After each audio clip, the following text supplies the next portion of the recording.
Welcome back.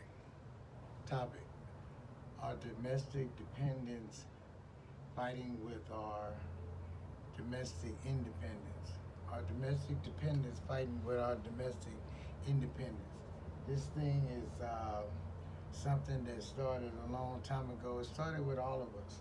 We all had a dependency on our parents. We all had a dependency on our provider, someone to take care of us, right? Someone to feed us, change our diapers, and all sorts of things, right? But our domestic dependence that we once had, now that we're adults, right, uh, is fighting with our independence, right? We want to be independent. We say we're independent, but yet our domestic uh, dependence, dependent upon others, is in a fight many times, especially if the scale of things, the way things should go, like some would say, when you get 18 and you are an adult, you are supposed to move into an independent level of looking out for yourself, taking care of yourself.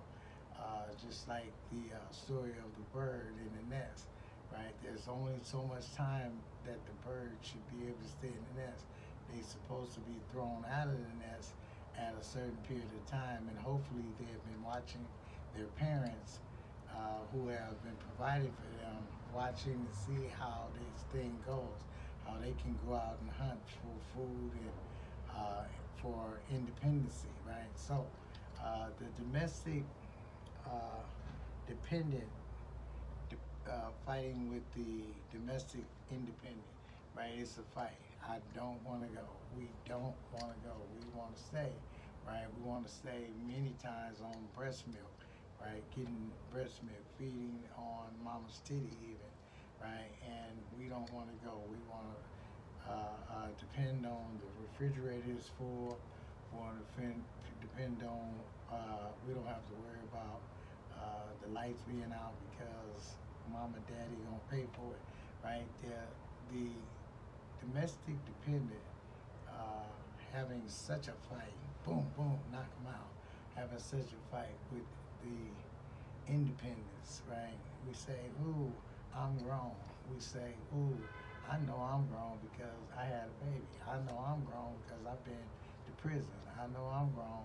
Well, you know, having babies and going to prison don't mean that you have learned to pay a light bill, because in prison uh, they don't charge you for lights, right? When they get ready to turn the lights off in a prison cell, the lights are out, right?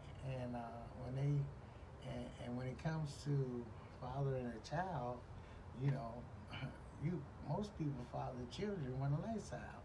So there's no PG&E thing going on. You know, there's no lights. You know, there's no need for lights, right? To you know, process or make a child, right? You know, so the domestic dependent fighting. Oh, it's a fight. It's a fight. And there's a lot of lies going on because most of us that are in this fight or choose to fight with, I'm still a kid. You know, when someone calls us on our stuff, we say, I'm just a kid. Why you sweating me for a bill? I'm just a kid. And that kind of stuff. And these are the kind of languages we use when somebody calls us on our stuff. We just a kid. But then at other times when we are talking to our youth and we're talking to our kids and we're talking to people who want to depend on us at an age past the expiration date of being a child, uh, you know, people often want to say, I'm grown, right? I'm grown. Don't be talking to me like that. I'm, I know what I'm doing. You know, and many times this process involves the I know disease. I know. Don't tell me. I know. But in reality, we don't know anything. And so we must be open. We must be open to uh, new ideas. We must be open as someone that's been in our position before. We must be open on how to get out of this locked mental state that we're in, expecting uh, kid uh, uh, stuff. You know, it's almost like the situation. You ever guys ever notice a situation where you have a child, and a child has a child, and so you're now a grandparent, and you want to do something, or you're going to do something for your grandbaby. So you go and buy your grandbaby some toys, and one or both of your children, whether girl or boy, they seem to be a little upset that you didn't buy them a present. But you're now in your 30s or 40s or whatever, and you seem to be kind of jealous of the grandkids. Well, your turn is over. It's up. It's up. You know, you got to let go of the dependency that you've been having. You know, you got to learn to be independent. You know, and in reality, you should be buying your own kids some presents and not waiting on that dependent attitude, that dependent frame mind of grandma and them is gonna buy it, you know, and I can get some credit. And my child would always say, my mama and my daddy did this for me. No, your mama and daddy didn't do it for you, your grandparents did it for you. And so those are the truths, and we must be honest about this. And one, especially the dependent person, needs to be honest about what is the difference between being independent and being dependent, right? And in most cases, we are dependent. It's just like going to prison, right? People say, oh, I'm a baller, man. I was having so much money out there, boy. Man, they'll tell you, man, ask anybody.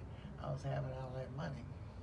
And, you know, I'm looking out for my kids, and I'm a father. Well, if you're in prison, you're not a father. If you're in prison, you're not a mother.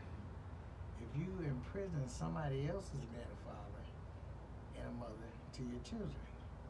And if you are in prison, you are a dependent. You're dependent on someone to do something for you. You're calling all the time, running somebody's phone bill up, and you are asking for something. Can you send me this? Can you send me that? Can you sneak me this? Can you sneak this in? You know, can you stash some drugs in your private area, in your booty, and sneak it up in here? I don't care if it got dookie on it. Can you bring it on in and take a chance to be locked up just like me? Can you please? I'm really dependent on you to do this instead of being independent and do it yourself. Find another way to do it if that's what you want to do, which is ignorant, right? So we have a very dependent mind, dependent on other people to do things for us when we should be doing for ourselves. We should be thinking rational for ourselves, right? It's a reward in being independent. It's very rewarding. I know for myself. I've been living with both sides, but mostly I've been living the real me, aside of being dependent on some product, some drug like others are still dealing with. I've been dependent on needing a drug to do this, needing a drink to be able to do this, not being independent and saying, I don't need nothing but air that's coming in and out of my mouth. I don't need no one's assistance on being happy. I'm not going to depend on somebody to make me happy. I'm going to make myself happy. I'm going to be independent on granting myself my own happiness. And you can also be independent in this. You don't have to necessarily be in a relationship to be happy. You don't have to be in a relationship to get forward, to have your own, right? You can have your own if you have the right drive and enough drive in yourself. You can pull off anything, right? And if it's going to go bad, you must remember only you can prevent forest fires, right? Only you can prevent forest fires. That's going to be it for yours truly, the counselor, Mr. James Horton. Subscribe to my channel. Put a like on there, right? Put a like on there. Share it with your friends, right? I'm trying to get these numbers up, right? And believe me, I know this to be true, right? I remember being stuck in a place at one time and I couldn't figure it out. I remember even going to talk to a psychiatrist one time, and I hadn't really opened up and talked to somebody in years. I haven't gotten no new information in years. But when I talked to this therapist guy, man, it helped me so much. It got me so further because opened up, and I want you guys to tap into this channel and share it with somebody, man. I'm trying to give you something where you don't have to spend a whole bunch of money. You don't have to spend no money, actually, right? When you subscribe to my channel, share with your friends. If you got some sick people in your family, if you're sick yourself, right, and you need some help, right, get some medicine, man. Subscribe to my channel and get this medicine I got for you, man, so I can wake your game up, so I can get you back going, so I can jumpstart you, right? I'm here to help, right? And now all I'm asking is for you to help me and just subscribe to my channel and send it to many of your friends, all of your friends and the people that you don't know. Tell them about me. Tell them about the council, Mr. James Horton on YouTube, right? And tell them to share so we can get these numbers up. Thank you for attending my class.